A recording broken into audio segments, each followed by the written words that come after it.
in the heart of a bustling Washington, D.C. news studio, where the air hummed with the urgency of breaking headlines and the glare of spotlights pierced the controlled chaos. A single question shattered the rhythm of a routine interview, freezing time itself and drawing a collective gasp from everyone present. Senator John Kennedy, the sharp-witted Louisiana lawmaker known for his folksy wisdom and unyielding commitment to truth, leaned forward with a gentle curiosity that belied the weight of his words. "What was your father's name?"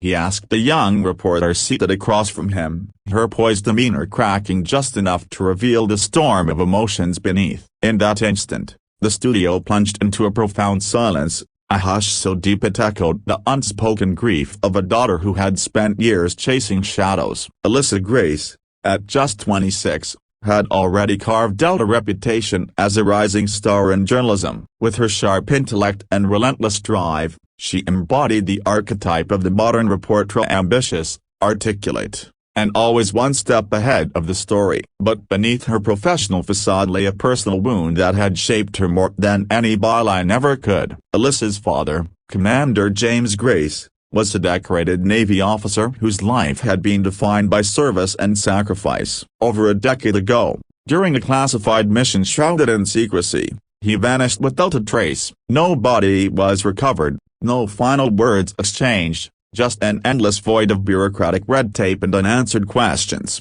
The Navy's official stance was one of regretful ambiguity, missing in action, presumed lost. For Alyssa and her family, it was a limbo that eroded hope day by day, turning family dinners into somber rituals and holidays into reminders of absence. She had channeled that pain into her career, vowing to uncover truths for others even as her own remained elusive. When she was selected to interview Senator Kennedy on live television, it felt like a pinnacle, a chance to grill a powerful figure on national security, economic policies, and the very systems that had failed her family. The interview began smoothly, the studio alive with the familiar buzz of producers whispering cues and cameras swiveling to capture every angle. Senator Kennedy, 73, entered with his signature Southern charm, his eyes twinkling behind wire-rimmed glasses as he shook hands and settled into his chair. The audience, a mix of staffers, guests, and a small live crowd,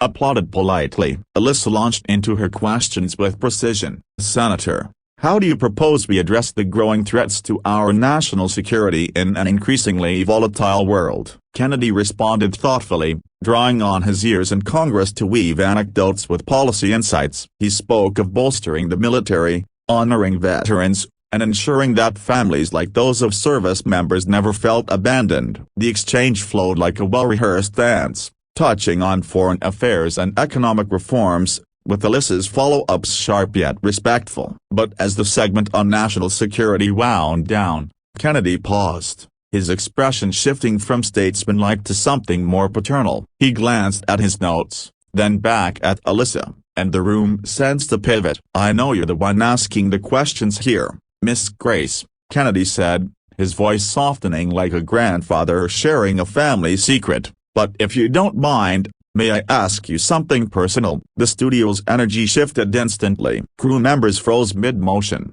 the director's hand hovering over the control panel. Alyssa's heart raced. She had prepared for tough policy debates. Not this. "What was your father's name?"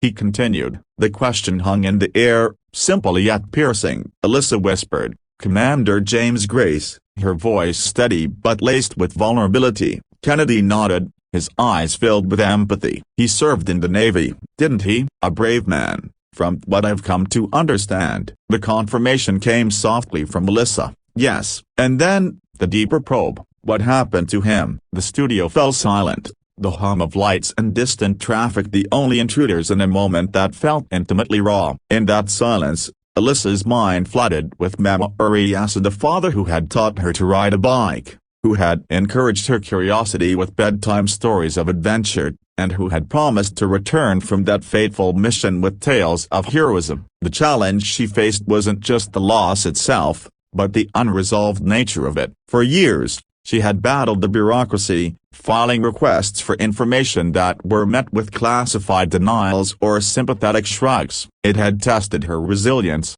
straining relationships with her mother and siblings, who coped in their own ways, her mother retreating into quiet routines, her brother channeling anger into activism. Alyssa had chosen journalism as her weapon, exposing injustices in hopes of preventing similar heartaches for others. But privately, the uncertainty gnawed at her, fueling sleepless nights and a guarded heart that made forming deep connections difficult. Kennedy's question reopened that wound, but in his gentle tone, there was no malice, only a shared humanity that bridged the divide between senator and reporter. As the silence stretched, Kennedy explained his intrusion with humility. "I'm truly sorry for your loss and the uncertainty you've carried all these years," he said. He revealed that during preparations for the interview, her last name had sparked memory. As a member of the Senate Armed Services Committee, he had been reviewing unresolved military cases, pushing for transparency and honor of families left in the dark. Weeks earlier,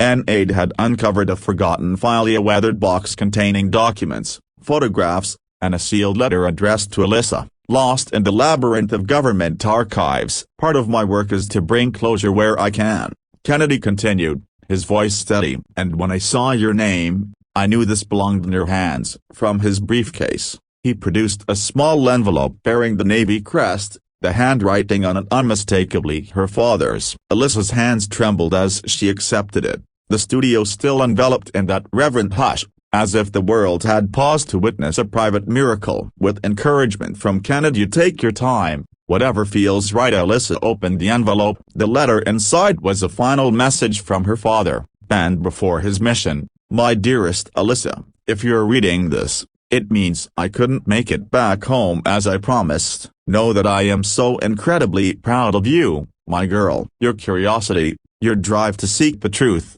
even when it's tough, that's the spirit that will change the world. Keep chasing those dreams. Keep writing. Keep being the light you are. I love you more than words can say, Dad." Tears streamed down her face as she read aloud, her voice breaking on the final words. The studio, once a hub of detached professionalism, transformed into a space of shared emotion. Crew members wiped their eyes, the audience sat in stunned empathy, and even Kennedy's composed facade cracked with the quiet nod of understanding. The challenge of years of grief found its resolution in that envelope, a tangible piece of her father, offering closure where none had seemed possible. The interview resumed eventually, but the tone had shifted irrevocably. Alyssa, composing herself with a deep breath, thanked Kennedy on air, her vulnerability turning into strength. "This means more than I can express," she said, her eyes shining. The segment wrapped with discussions on policy, but the real story had become one of compassion triumphing over protocol. In the days that followed, the clip went viral, sparking conversations about the human side of public figures and the lingering impacts of military service on families. Alyssa used the moment to advocate for reforms in handling missing service members' cases, channeling her personal resolution into broader change. Senator Kennedy, ever the humble servant, downplayed his role, saying simply, "Sometimes, the most important work isn't in the laws we pass, but in the hearts we heal." As the lights dimmed and the studio emptied that day, the silence lingered in memory, a reminder that amid the noise of politics and headlines, moments of genuine connection can bridge even the deepest divides. Alyssa's journey from shadowed grief to illuminated peace inspired countless viewers, proving that vulnerability isn't weakness, but the foundation of true strength. In a world often divided by debates and differences, this unexpected exchange showed that empathy has the power to unite us all, leaving us with the inspiring truth: healing begins when we dare to ask the questions that matter most, and listen with open hearts.